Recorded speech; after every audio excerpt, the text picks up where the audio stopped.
धनंजय मुंडे साहेब आहेत ते परळीचे आहेत. त्यांची सगळी दादागिरी या बीड जिल्ह्यामध्ये चालली.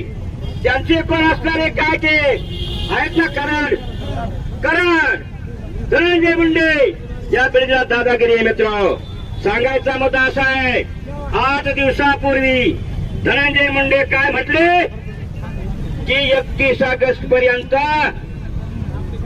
गेल्या वर्षीचा 75% राहिला पीक विमा शेतकऱ्याच्या खात्यावर जमा करतो म्हणून सांगितलं. आज 30 तारीख आहे, उद्या 31 तारीख आहे. आता हे जमा करणार आहेत का हा महत्वाचा प्रश्न आहे. माझा ह्यांच्यावर अजिबात विश्वास नाही.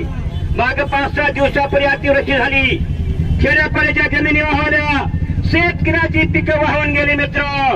आणि 72 तासाच्या आत नुकसान भरपाईचा अर्ज दाखल करा म्हणून सांगितलं ऑनलाईन.